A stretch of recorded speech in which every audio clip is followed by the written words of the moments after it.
Political crisis has spooked markets and put the EU on alert. And for more on this, I'm joined by Euronews correspondent Alistair Sanford. Alistair, I just want to take a look at the damage that came from, what's been happening since yesterday. So you have the euro that fell to its lowest level against the dollar since July 2017. Italy's borrowing cost, the yield on 10-year bonds, it breached 3% in trading. That's the highest level in 4 years.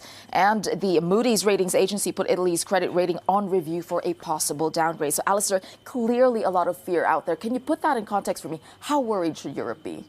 Well, clearly, Tessa, this seems more serious this time. The fear is that if there are early elections, they could become a referendum on Italy's membership of the euro, even Italy's place in the European Union itself. And there's a real possibility, of course, that a Eurosceptic government comes to power. Now, is that a good or a bad thing? It depends on your point of view. What we can say is that President Mattarella's gamble, if you like, of trying to block this Eurosceptic coalition to reassure the markets, well, that's completely backfired. It's caused utter panic.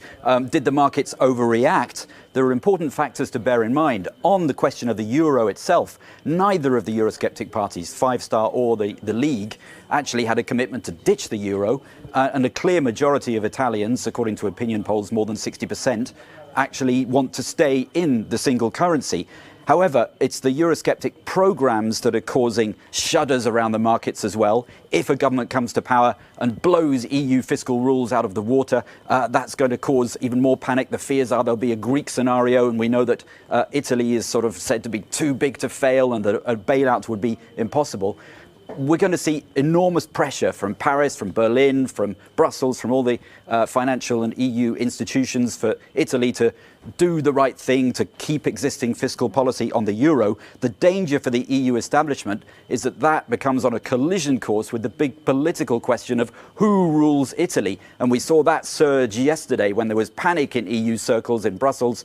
One commissioner said that Italians should be warned by what's happening in the markets, and that prompted Jean-Claude Juncker to say, no, Italy's not ruled by financial markets, it governs itself.